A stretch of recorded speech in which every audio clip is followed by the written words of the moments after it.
But to your question, I've been here 4 or 5 days now. Before the election, 2 days before the election, during elections yesterday, I observed, went in Njiri, and I witnessed the rallies before, especially for the president in Njiri, 2 days before.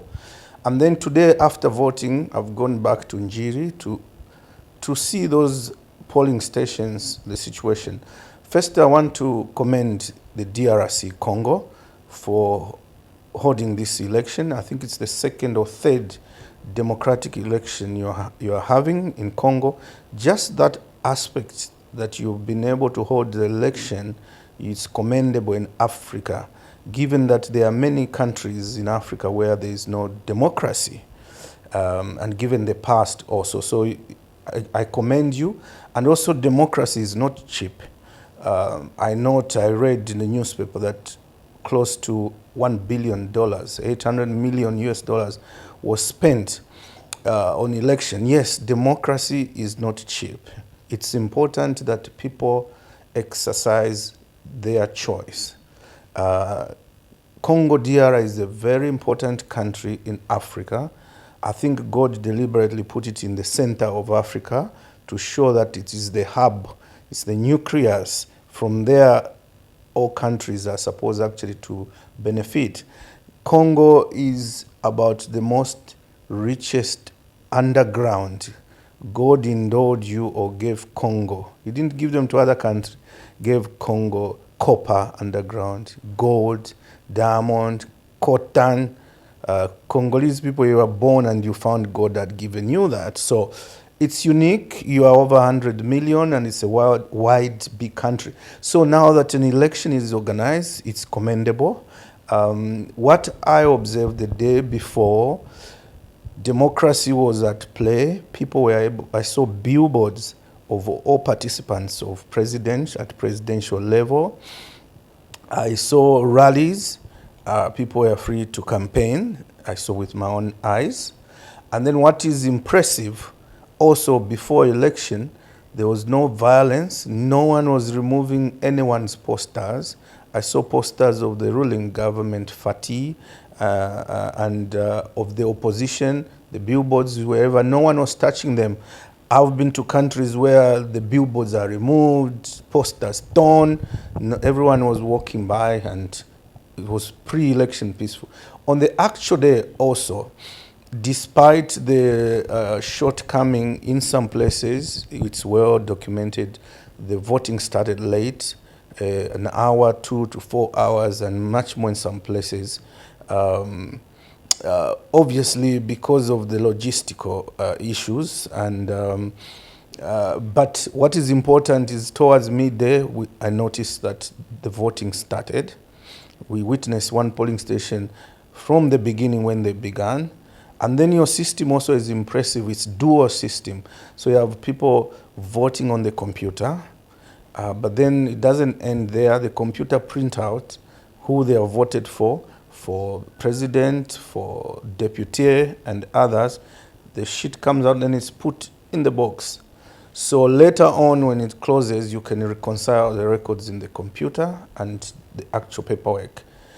So the whole day it went on. Towards the end, you could see lines getting up. People were eager to vote. They want to be heard. In other countries, they just sit, they don't come. But people wanted to be heard and wanted to vote. And we know voting was extended into the night, which is good. Everyone was given an opportunity to vote. And I did not see anyone beaten. The security was outside, but there was no problem anywhere. So people were able to enter and participate as they wish. Yeah, that is maybe the key questions about the human rights abuse or human rights violation. As an observer, have you got to record some of the things related to the human rights abuse? No, with my own eyes, there was no such incident. It's impressive. Everyone was walking by freely, and no one was being interrogated. No one was beaten, at least in Kinshasa, where I've been observing. So no, human rights were well respected. everyone was freely walking in and choosing as they pleased.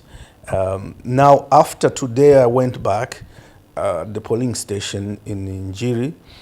It's calm. They have counted the votes, and they've put the votes outside each polling station. So you can go and see president who's got how many votes. You can see for deputy. You can see for others. So the release of votes is made public at the entrance, which is also commendable. And now what remains is for the Electoral Commission to compile. As an outsider, we don't know the results, and the results is not.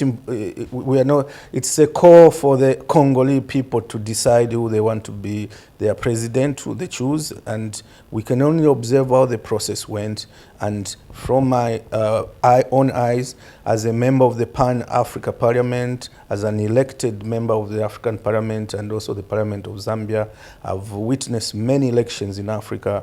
What I witnessed went on calmly where I was here in Kinshasa. And I commend the organizers, I commend the people of Congo that I observed yesterday. They were calm and exercised their right to vote. And based on your own experience, the past experience, so do you have a particular reading on the fact that the Electoral Commission has extended the vote for electors? Well, first of all, one would need to go what's important is everyone should not be defranchised. Defranchised is you are stopped from exercising your vote. There should be no reason to stop anyone from exercising their vote. If for some logistical reasons, as we saw, the ballot in some places were delayed. First, this is Africa, and where we are coming from, Africa is just recovering from the colonial masters that did not leave us infrastructure. So it's not easy to move logistics.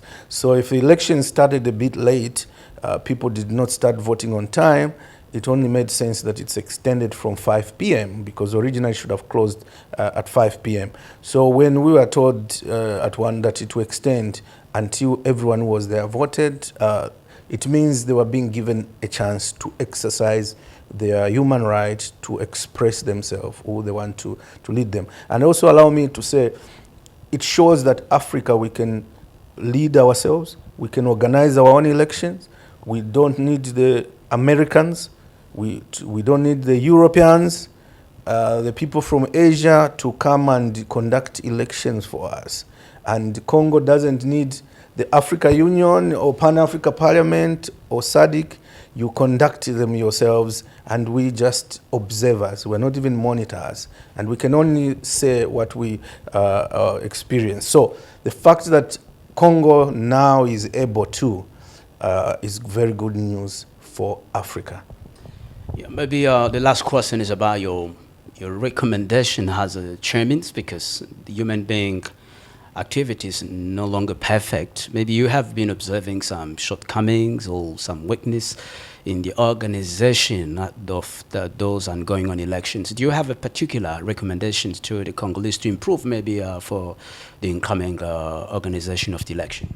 Well, not really. I can only observe the good thing, and just that Congo, Viva Congo, continue exercising the right like other countries have been doing. And also, Congo is part of SADC.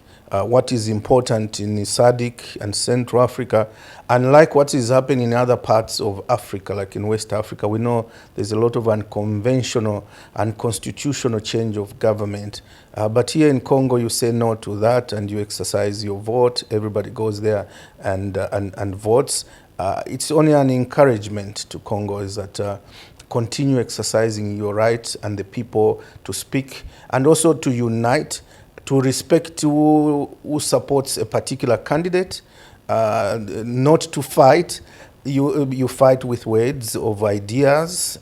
You believe in this kind of management. And then at the end of the day, the final detail is in the ballot there when you press on the computer. So it's just a commendation, and I would like to be positive about the election and not pick a negative. I like to be optimistic and objective. So I want to congratulate Congo, and may the best candidate according to the Congolese people, how they spoke in the vote, win the election. Thank you very much, dear Chairman Miles Samba, for your time. Thank you. God bless Congo.